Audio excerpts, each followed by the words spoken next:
year I was born, a total sun eclipse darkened the sky. It was a sign of big changes, though at the time, nobody would have guessed that small, sweet Wu would be the one to make history. Growing up, life was good. I had 2 sisters and 2 older half-brothers from Dad's previous marriage. Our family was not part of the aristocratic class, but was very wealthy, which meant I didn't have to do any chores as we had staff taking care of daily activities. However, unlike other rich girls who mostly lazed off, Dad encouraged me to study from a young age. He soon realized just how smart I was, with a talent for poetry and public speaking, so he started to take me on business trips. I loved meeting new people and asked lots of questions. Yes, I was a bit unusual as a kid, but my family was very proud of me. Well, except my brothers. Why are you studying again? You're just a girl. And your job is to get married and to have kids. Dad is wasting resources on you. Maybe he's afraid you'll never find a husband. And what's this? Oops. And with that, he spilled ink all over my notes. One day,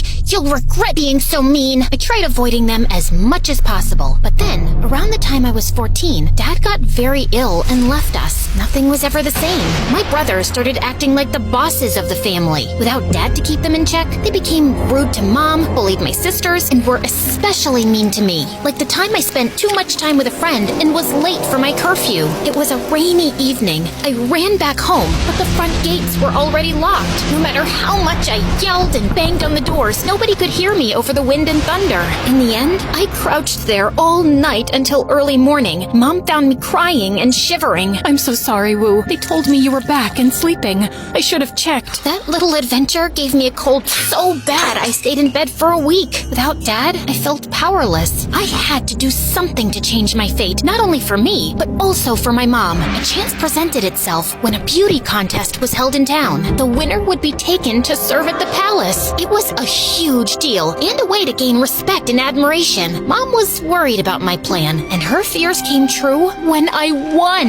Honestly, it wasn't that big of a surprise, being not only the prettiest girl in town, but also well-educated. My brothers just scoffed at the news and said they won't miss me. Typical. Mom helped me pack my things, and on the day of my departure, she cried as we hugged. Don't be sad, Mother. Who's to say it isn't my fate to meet the Emperor? And so, she understood. I wasn't going to the palace to escape my problems. No, I had a bigger plan. A hope to get noticed by the Emperor, maybe one day marrying into the royal family. Something to bring honor to my name. But my life in the palace started on the wrong foot. The Emperor took a quick glance at me and decided I'll be doing laundry? I didn't spend my childhood reading the classics and refining my calligraphy for this. One day, I was trying to get inside the palace library, but the guard wouldn't let me in, questioning if I could even read.